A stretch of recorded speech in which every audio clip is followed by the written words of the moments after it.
Hi everyone friends, new 2023 counselling के इस बार काफ़ी रूल चेंज किए गए हैं और इस वीडियो में आपको बहुत इंपॉर्टेंट अपडेट देने वाला हूं मैं। ठीक है, क्योंकि मुझे लगता है आई थिंक जहां तक मैंने देखा है कि अभी तक शायद यूट्यूब पर किसी ने वीडियो नहीं बनाया है। ठीक है, और जो मैं इस पर बताने वाला हूँ आई थिंक अगर किसी ने बनाया हो तो आई डोंट नो, बट मुझे जहाँ तक पता है कि अभी तक किसी ने ये अपडेट नहीं दिया है। जो अपडेट दिया है वो थोड़ा सा रॉन्ग दिया है, मैं उसको थोड़ा सा करेक्ट करने की कोशिश करता हूँ। ठीक है, शायद आप लोग समझ सकते हैं। बाकी जो इन्फॉर्मेशन है आपको इस वीडियो में प्रोवाइड कराने वाला हूँ, क्या क्या इस बार चेंजेस किए गए हैं और क्या क्या आपको ध्यान रखना है वो मैं इस वीडियो में आपको क्लियर करने वाला हूँ। तो वीडियो में अंत तक बने रहिएगा फ्रेंड्स। और अभी तक आपने वीडियो को लाइक नहीं किया, वीडियो को लाइक करने के बाद चैनल को जरूर सब्सक्राइब कर लें। और आपको पता है कि नीट की चाहे स्टेट की चाहे ऑल इंडिया की काउंसलिंग की अपडेट हो, टेक्निकल हिंदी गुरुजी नीट यूजी चैनल पर आपको ऑथेंटिक और सही इन्फॉर्मेशन प्रोवाइड कराई जाती है।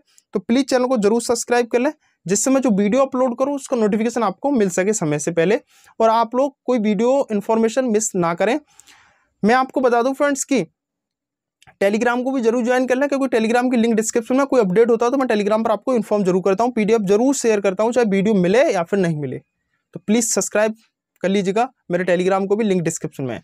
ठीक है, मैं वीडियो शुरू करने से पहले आपसे कुछ बताना चाहता हूं कि ऐसे कैंडिडेट जो मेरी पेड काउंसलिंग लेना चाहता है, पेड काउंसलिंग का बेनिफिट सुनना चाहते हैं, आप लोगों के लिए ऑल इंडिया स्टेट कोटा, सभी स्टेट ऑल इंडिया कोटा की मैं काउंसलिंग आपको कराऊंगा। ठीक है, पूरी गाइडेंस आपको मिलेगी state and all India Kota की। आपको प्रेफरेंस लिस्ट प्रोवाइड कराई जाएगी। फीस कितनी है मेरी? बहुत मिनिमम फीस है। कुछ बच्चे मेरे को ये बोलते हैं सर आपने इतनी कम फीस क्यों रखी है और इतनी फैसिलिटी आप इतने कम रुपए में क्यों दे रहे हैं? तो 1500 रुपये मिनिमम फीस है। आपने लाखों रुपए लेते होंगे, देखे होंगे काउंसलर, बट मैं 1500 रुपये ले रहा हूँ, जिसमें आपको पूरी प्रेफरेंस लिस्ट प्रोवाइड करा के दूंगा। ठीक है, पूरी गाइडेंस आपको दूंगा, सभी कुछ दूंगा। एनी टाइम आप मेरे से कॉल पर बात कर सकोगे। आपका रजिस्ट्रेशन में कोई डाउट होता है वहां से आप मेरे कांटेक्ट कर सकते हो। ठीक है, तो जो भी स्टूडेंट मेरी पेड काउंसलिंग लेना चाहता है फटाफट से अभी स्लॉट बुक कर दे। 1500 रुपये जाएंगे, पेटीएम, फोन पे, गूगल पे, कुछ भी कर सकता है मेरे इस नंबर पर। आप अगर कुछ भी पूछना चाहते हैं काउंसलिंग से रिगार्डिंग तो आप लोग, या पेड काउंसलिंग से रिलेटेड, तो आप मेरे व्हाट्सअप नंबर पर कॉन्टैक्ट कर लें, जो व्हाट्सअप नंबर डिस्क्रिप्शन में दे रखा है, या इस नंबर वाले पर कॉन्टैक्ट कर लीजिएगा। 1500 रुपये पेमेंट करने के बाद आप लोगों को मेरे इस नंबर पर स्क्रीनशॉट शेयर कर देना है विद अपने स्कोर कार्ड के साथ, ध्यान रखना। ठीक है, और आप लोग ये सोच रहे हो कि आगे नहीं लेंगे, तो मेरे कुछ स्लॉट बचे हुए हैं जिसमें आप लोग चाहे सेकंड राउंड में पार्टिसिपेट कर रहे हो चाहे थर्ड राउंड में पार्टिसिपेट कर रहे हो, तो आप लोग मेरी पेड काउंसलिंग लेकर अपना स्लॉट बुक करके रख लें। ठीक है, जब भी आप पार्टिसिपेट करें मेरे को बता सकते हैं ऐसे में। ठीक है, और एक साथ एक बात और बता देना चाहता हूँ, जो स्टूडेंट्स वेस्ट बंगाल के हैं, ठीक है, तो वेस्ट बंगाल का टेंटेटिव शेड्यूल आ चुका है। जो स्टूडेंट वेस्ट बंगाल के हैं, पार्टिसिपेट करना चाहते हैं, तो इसका नोटिफिकेशन 21 तारीख मतलब परसों आ जाएगा। और इसके जो रजिस्ट्रेशन राउंड बन के वो 25 जुलाई से स्टार्ट हो जाएंगे, 28 जुलाई तक इसके रजिस्ट्रेशन चलेंगे वेस्ट बंगाल के। मैं इस पीडीएफ को अपने टेलीग्राम पर शेयर कर दूंगा। इसकी जो पेमेंट रहेगी वो 25 तारीख से लेकर 25 तारीख से 28 तारीख तक आप लोग पेमेंट कर सकते हो। ठीक है, बाकी इस पीडीएफ आप लोग देख सकते हो, मैं टेलीग्राम पर इसको शेयर कर देता हूँ, राइट। ठीक है, यहाँ से देख सकते हो आप। बाकी वेस्ट बंगाल का नोटिफिकेशन आ चुका है, टेलीग्राम पर पीडीएफ शेयर है। चलिएगा बात करते हैं कि क्या क्या चेंजेस इस बार किए गए हैं। तो फर्स्टली चेंजेस ये किया गया है कि ऑल इंडिया कोटा के 4 राउंड कंडक्ट कराए जाएंगे। First round, second round, third round and क्या बोलते हैं स्टेट राउंड। ठीक है, मोपअप राउंड यहाँ पर लिखा है, स्टेट राउंड लिखा है। ठीक है, लेकिन कुछ स्टूडेंट कहेंगे सर मोपअप राउंड क्यों, थर्ड राउंड होगा इस बार। हाँ बिल्कुल होगा। Mop up round shall be now called as round third in the current counselling 2023-24। ठीक है, क्लियर है। नेक्स्ट बात करते हैं, आगे देखिएगा। इस बार आपको पता है कि अपग्रेडेशन सेकंड राउंड के बाद मोपअप राउंड के लिए कराया जाएगा। ठीक है, मतलब फर्स्ट राउंड में पहले अपग्रेडेशन होता था, लेकिन इस बार फर्स्ट राउंड में भी होगा, सेकंड राउंड में भी अपग्रेडेशन होगा फॉर मोपअप राउंड, यानी कि थर्ड राउंड। पुरानी आदत है मोपअप राउंड कहने की, तो मोपअप राउंड निकल जाता है मुंह से। ठीक है, ये जो डिसीजन लिया है MOHFW, ठीक है, फैमिली वेलफेयर ने लिया है डिसीजन, लेकिन accordingly NMC will approach the Honorable Supreme Court for approval in this matter, और इस मैटर को ऑनरेबल सुप्रीम कोर्ट के सामने रखा जाएगा। अगर वो इस पर अप्रूवल और परमिशन दे देता है तो ये रूल्स लागू रहेगा, लेकिन अभी ये केवल मंत्रालय ने डिसीजन लिया है, MOFHW ने। ठीक है, जो इन्होंने डिसीजन लिया है वो सुप्रीम कोर्ट के सामने जाएगा, फिर वो फाइनल डिसीजन होगा, क्या आता है। बाकी फिलहाल में इतना ही है। ठीक है, अब कोई ये ना पूछे मुझसे क्या ये हट सकता है, क्योंकि मुझे भी नहीं पता। जो भी ऑनरेबल सुप्रीम कोर्ट डिसीजन देगा, बोर्ड डिसीजन देगा, वही मान्य होगा। ठीक है, फिलहाल के लिए नोटिफिकेशन में यही है। आगे बात करते हैं, बोला गया है 7th पॉइंट में कि ऐसे सभी कैंडिडेट जो राउंड थर्ड में पार्टिसिपेट कर रहे हैं, वो राउंड थर्ड में पार्टिसिपेट जब होगा, मतलब मोपअप राउंड जैसे हम बोलते थे, राउंड थर्ड जैसे अब हम बोलते हैं, अगर वो ऐसे कैंडिडेट, ठीक है, कैलकुलेटेड डिसीजन ले अपना, ठीक है, काउंट के लिए, अगर वो राउंड थर्ड में all India quota deemed university या सेंट्रल इंस्टीट्यूट यूनिवर्सिटी के लिए पार्टिसिपेट कर रहे हैं, would not permitted to resign round third. आप राउंड थर्ड में सीट मिलने के बाद उस सीट को रिजाइन नहीं कर सकते, ठीक है, ये ध्यान रखिएगा। अगर ऐसे में they will not also be allowed to participate any counselling after joining third round. Third round की ज्वाइनिंग के बाद आप किसी भी फर्दर राउंड में पार्टिसिपेट नहीं कर सकते, ये क्लियरली मेंशन है और इस चीज को ध्यान रखना आप लोग, ठीक है। यहाँ पर बोला गया है पहले जो डाटा शेयरिंग होती थी वो राउंड सेकंड के बाद होती थी, लेकिन अब जो डाटा शेयरिंग होगी राउंड थर्ड के बाद कंडक्ट कराई जाएगी। राउंड थर्ड के बाद डाटा शेयरिंग होगी। क्यों? क्योंकि अब सीट अपग्रेडेशन होती है राउंड सेकंड तक, इसलिए, ठीक है, डाटा शेयरिंग होगी। उसके बाद बोला गया है कि bill data sharing between centre and state and if any candidate has his name in the list allotted candidate in either of the list, then such name of such candidate shall be eliminated from the all India state round vacancy round। यहाँ पर clearly mention है, अगर आप किसी candidate को या तो आप सीट को अलॉट करा लेते हो या फिर एडमिशन ले लेते हो, अगर दोनों केस में से कोई एक केस आपके साथ होता है तो ऐसे में आप ऑल इंडिया के स्टेट वैकेंसी राउंड में पार्टिसिपेट नहीं कर सकते। मतलब जो शेयरिंग लिस्ट एमसीसी मांगेगी राउंड थर्ड के बाद है, ठीक है, तो वहां पर ये बोला गया है सेंटर और स्टेट से जब जो लिस्ट आएगी, अगर उस शेयरिंग लिस्ट में आपका नाम होता है कि भाई इस बच्चे को अलॉट हो गया या इस बच्चे ने ज्वाइन किया था, देन उसके बाद आप स्टेट वैकेंसी राउंड में पार्टिसिपेट नहीं कर सकते थे, कर सकोगे। तो ये बहुत इंपॉर्टेंट है, इसीलिए यहाँ पर लिखा है कि कैलकुलेटेड डिसीजन लें आप लोग राउंड थर्ड में जाने के लिए, ठीक है। तो यही यहाँ पर बोला गया है और वो कैंडिडेट एलिमिनेट कर दिया जाएगा for all India state vacancy round से, ठीक है। आगे बात करते हैं, चलिएगा। आई थिंक यहाँ तक आपको क्लियर हो चुका होगा। इसके बाद भी क्लियर नहीं हुआ हो तो मैं फिर क्या कर सकता हूँ, फिर आप लोग मेरे से व्हाट्सएप पर पूछ लेना, कमेंट में पूछ लेना, ठीक है, मैं आपको बता दूंगा, ठीक है। साथ ही आगे देखिएगा एक इंपॉर्टेंट अपडेट और है कि इस बार चेंजेस किया गया है कि इस बार आपका जो रिजल्ट है, जब स्टेट वैकेंसी राउंड का रिजल्ट आ जाएगा, मतलब माफ करिएगा फर्स्ट राउंड या सेकेंड राउंड का अलॉटेड लिस्ट आएगा, देन उसके बाद आप लोगों के लिए डॉक्यूमेंट अपलोड करने पड़ेंगे। फिलहाल में कौन कौन से डॉक्यूमेंट अपलोड करने पड़ेंगे वो नहीं दिया है, लेकिन 10th 12th और कास्ट सर्टिफिकेट, ये तीनों मुझे लगता है मैंडेटरी होगा आप लोगों के लिए अपलोड करना, ठीक है। तो वो तो अपलोड होंगे ही होंगे, आई थिंक मुझे ऐसा लगता है, ठीक है। फिलहाल डॉक्यूमेंट अपलोड करने होंगे सीट अलॉट होने के बाद आपको एमसीसी की साइट पर ही ऑनलाइन, ठीक है। चलिए आगे देखते हैं। आगे ये बोला गया है राउंड सेकंड में कि candidate who have allotted A seat round second can opt for willingness, मतलब बोला है कि राउंड सेकंड में आप लोग अपग्रेड कर सकते हो जाकर के, ठीक है, ये क्लियरली मेंशन है यहाँ पर। देन उसके बाद आप लोगों के लिए फिजिकली कॉलेज में रिपोर्ट करना होगा, ये क्लियरली मेंशन हो रखा है सेकंड राउंड में सीट अलॉट होने के बाद, अगर आप मोपअप राउंड में यानी कि राउंड थर्ड में जाना चाहते हो तो, ठीक है। आगे बोला गया है एच में कि अपग्रेड होने के बाद students candidate must taking the relieving from round first. Round first में आपने जो अपग्रेड कराया था ना या कॉलेज राउंड फर्स्ट में मिलने के बाद, वहां से आपको एक रिलीविंग लेटर लाना होगा और वो रिलीविंग लेटर ला करके सेकंड राउंड वाली सीट पर दिखाना होगा कि साहब हमने अपग्रेड किया था, अब हम रिलीविंग लेटर ले आए हैं, हमारा एडमिशन सेकंड राउंड वाली सीट पर इस पर कर दीजिए, ठीक है। आगे थर्ड मैंने यहाँ पर ग्रीन कर दिया है, इसको थोड़ा सा लाइटली आप लोग सुने।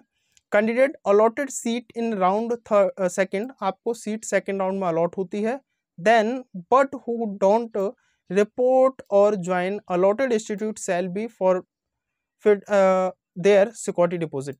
बोला गया है अगर आपको सेकंड राउंड के अंदर कोई सीट अलॉट होती है, अगर उस सीट पर आप ज्वाइन नहीं करते हो, मतलब एडमिशन नहीं लेते हो, आपकी इस मैटर में सिक्योरिटी मनी जो है वो जब्त कर ली जाएगी। मतलब कुछ बच्चे कहेंगे सर ये तो फ्री एग्जिट था, फ्री एग्जिट फर्स्ट राउंड था ना कि सेकंड, मतलब सेकंड राउंड में केवल एक चेंजेस किया गया कि आप लोग अपग्रेड कर सकते हो राउंड थर्ड के लिए, ना कि सीट को छोड़ सकते हो। ये क्लियरली मेंशन यहाँ पर हो रखा है, ठीक है, तो ध्यान से सुन लेना इस चीज को, ठीक है। उसके बाद अगर समझ नहीं आया हो तो फिर से मेरे को कांटेक्ट कर लेना, ठीक है। Candidate getting upgrade in second round not have any claim on first round. ऐसा ना हो कि आप राउंड 2 के लिए अपग्रेड में गए और आपको कोई राउंड 2 में सीट मिली, फिर आपको पसंद ना आए, फिर आपको नहीं साहब हमको जो फर्स्ट राउंड में सीट मिली थी ना वहीं पर एडमिशन लेंगे, तो ऐसा आप क्लेम नहीं कर सकते हो, इसमें क्लियरली मेंशन हो रखा है, ठीक है। चलेगा। आगे चलते हैं थर्ड राउंड की तरफ। थर्ड राउंड में बोला गया है if upgraded the candidate must take the relieving from round 2 seat and join round third seat. Upgrade करते हो सेकंड राउंड में, थर्ड राउंड के लिए सीट मिलती है, सेकंड राउंड वाले कॉलेज में जाओ, रिलीविंग लेटर लेकर आओ और राउंड थर्ड के लिए जाकर के ज्वाइन कर लीजिएगा, ठीक है, वही प्रोसेस है। लेकिन यहाँ पर बोल दिया कि वंस ज्वाइन, अगर एक बार ज्वाइन कर लेते हो आप तो कैन नॉट अपग्रेड, ना ही अपग्रेड कर सकते हो ना ही सीट को रिजाइन कर सकते हो थर्ड राउंड में जाकर के, ये क्लियरली मेंशन यहाँ पर हो रखा है, ठीक है। If allotted a seat can not upgrade और रिजाइन, सीट अलॉट अगर आपको थर्ड राउंड में होती है, चाहे अपग्रेड से हो चाहे राउंड थर्ड में फ्रेश चॉइस फिलिंग के बाद हो, आप फिर उस सीट को ना ही छोड़ सकते, ना ही रिजाइन कर सकते हो, ना ही अपग्रेड कर सकते हो, क्लियरली मेंशन है, ध्यान रखना।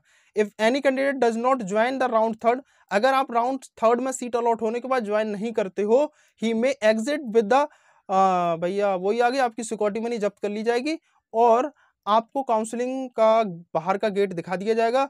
और यहाँ पर बोल दिया गया है कि एक तो सिक्योरिटी मनी तो जब्त कर ली जाएगी, लेकिन आपको can not participate in any further round, और आपको फिर आगे के राउंड में पार्टिसिपेट करने से एलिमिनेट कर दिया जाएगा। बोल दिएगा बेटा घर बैठो आराम से, अगली साल को आना फिर से काउंसलिंग कराना। तो ये थर्ड राउंड थोड़ा सा ध्यान से सुन लेना, ये बहुत इंपॉर्टेंट राउंड आपके लिए, ठीक है। तो आई थिंक आप लोगों के लिए समझ आ गया होगा। मैं फिर से एक बार रिपोर्ट करता हूँ, आपको बताता हूँ, अगर आपको थर्ड राउंड में कोई सीट मिलती है आप उसको ना ही छोड़ सकते हो, ना ही ज्वाइन मतलब ना ही छोड़ सकते हो, ना ही अपग्रेड कर सकते हो। अगर आपने सीट अलॉट होने के बाद उसको ज्वाइन नहीं किया तो आप लोगों की एक तो सिक्योरिटी मनी जब्त कर ली जाएगी, दूसरा आपको नेक्स्ट राउंड के लिए एलिजिबल नहीं किया जाएगा पार्टिसिपेट करने के लिए फर्दर राउंड के लिए, ठीक है। तो यहाँ पर क्लियरली मेंशन है can not participate in any further round, ठीक है, क्लियर हो चुका होगा। चलिएगा फाइनल हिस्ट्री वैकेंसी राउंड, ये भी बहुत इंपॉर्टेंट राउंड है। इसमें देखिए क्या बोला गया है, ये इसमें आप लोग फ्रेश रजिस्ट्रेशन कर सकते हो फर्स्टली। सेकंडली बोला गया है कि data will be sharing date with centre and states after the round third, and if any candidate has name in the list allotted candidate either the centre or state, such candidate shall be eliminated from the all India history vacancy round, ठीक है। मैंने आपको starting में क्या बताया था कि एक ऐसा पॉइंट बताने वाला हूं आपको जो शायद किसी ने यूट्यूब पर नहीं बताया हो, वो बताया है तो गलत बताया है, ठीक है, वो सुन लीजिएगा यहाँ पर। तो अभी थोड़ा सा बताऊंगा, पहले इसको सुन लीजिएगा, ठीक है। बोला गया है कि आपका जो शेयरिंग लिस्ट में नाम होगा, अगर आपको कोई सीट अलॉट होती है, देखिएगा यहाँ पर बोला गया है, ठीक है, थर्ड राउंड के बाद जब शेयरिंग लिस्ट आएगी इनके पास, स्टेट और सेंटर के पास, any candidate any his name, उस लिस्ट में अगर किसी भी कैंडिडेट का नाम होगा, अलॉटेड कैंडिडेट मतलब अलॉटेड जिनको सीट अलॉट हुई होगी पहले, ठीक है, in either centre or state, such candidate can not be eliminated from all state vacancy round, और वो स्टे वैकेंसी राउंड के लिए एलिजिबल नहीं होगा, यहाँ पर ये मेंशन हो रखा है। All India stay vacancy round vacant seat the third round and deemed university seat will the conducted by the MCC, और इस बार जो ऑल इंडिया कोटा का स्टे वैकेंसी राउंड होगा वो ऑनलाइन होगा, ठीक है, और जो जितनी भी राउंड 3 के बाद सीट बचेंगी वो एमसीसी कंडक्ट कराएगी उसको, ठीक है। एक ऐसा पॉइंट जो मैंने रेड कर रखा है, जो शायद आप लोगों के लिए सबने गलत बताया हो, लेकिन मैं सही बताने वाला हूँ, सुनिएगा इस चीज को क्या बोल रहा है। If a candidate is allotted a seat in stay round, अगर किसी कैंडिडेट को स्टे राउंड में कोई सीट अलॉट होती है, he has to join the allotted seat college, और अगर वो कैंडिडेट उस अलॉटेड सीट को ज्वाइन कर लेता है, इफ द कैंडिडेट मतलब जो सीट है, ठीक है, he has to join the allotted seat and college, ठीक है। If the candidate does not join the allotted seat, आपको जो स्टे वैकेंसी राउंड में सीट मिली, अगर आपने वो सीट ज्वाइन नहीं करी, फिर आपके लिए क्या होगा, आपको ये पता होगा 2 साल का होगा, नेक्स्ट ईयर 2 साल में पार्टिसिपेट नहीं कर सकते। लेकिन नहीं, यहाँ पर कुछ और लिखा है, देखो, ही हैज शैल बी, ठीक है, डिबेरेड फ्रॉम नीट एग्जामिनेशन फॉर 1 साल लिखा है। मैं फिर से हाईलाइट करता हूँ उसको, देखो क्या लिखा है यहाँ पर देखिएगा, ये लिखा है first year along with the forfeiture of the fees. बोला गया है अगर आपके स्टे वैकेंसी राउंड में सीट मिलती है और आप सीट को ज्वाइन नहीं करते हो, एक तो आपकी सिक्योरिटी मनी ले ली जाएगी, दूसरा आप नेक्स्ट ईयर के लिए नीट की परीक्षा में नहीं बैठ सकते हो। अब तक यहाँ पर 2 साल था, मुझे पता है, आप लोगों के लिए पता है, तो आई थिंक किसी ने बताया भी नहीं यूट्यूब पर, पुराना वाला देख के बता दे रहे हैं कि भी 2 साल, लेकिन शायद ये चेंजेस किया गया है कि अब आप लोगों के लिए वो 1 साल कर दिया गया है, ठीक है। मुझे तो इस नोटिफिकेशन में ही दिखा रहा है, ये रिवाइज नोटिफिकेशन है, मैंने पुराना वाला नहीं, नया वाला जो रिवाइज किया है अभी, जब मैं रात में वीडियो प्रोवाइड करा रहा हूँ आपको, मतलब मैं रात में वीडियो बना रहा हूँ ये, ठीक है। और मैंने अभी डाउनलोड किया है एमसीसी की वेबसाइट से, तो वहाँ पर यही नोटिफिकेशन में लिखा है कि 1 साल, ठीक है। अगर किसी के पास 2 साल वाला हो तो प्लीज़ एक बार देख ले एमसीसी की वेबसाइट से डाउनलोड करके। मेरे को तो 1 साल दिखा रहा है, आपको क्या दिखा रहा है वो आप मुझे बता देना कमेंट बॉक्स में, ठीक है। फिलहाल के लिए मुझे तो यही दिखा रहा है। तो बाकी यही कुछ अपडेट है, ठीक है। अगर आपको स्टे वैकेंसी राउंड में सीट मिलती है और आप ज्वाइन नहीं करते हो तो 1 साल के लिए आपको नेक्स्ट नीट के एग्जाम में नहीं बैठने दिया जाएगा, ठीक है। और आपको सिक्योरिटी मनी भी जब्त कर ली जाएगी, यही मेंशन हो रखा है इसमें क्लियरली, ठीक है। बाकी जो अपडेट रहेंगे इन्फॉर्म करता रहूँगा। जो बच्चा मेरी पेड काउंसलिंग लेना चाहता है 1500 रुपये पेमेंट कर सकता है इस वाले नंबर पर। पेमेंट करने के बाद इस नंबर पर स्क्रीनशॉट भेज दे मेरे को, मतलब जो व्हाट्सअप नंबर डिस्क्रिप्शन में दिया उस पर, ठीक है। बाकी कोई भी पूछना हो, कुछ भी क्वेरी हो तो आप लोग मेरे से पूछ सकते हो। चलिएगा, मिलते हैं नेक्स्ट वीडियो नए अपडेट के साथ। चैनल को जरूर सब्सक्राइब करके रखें।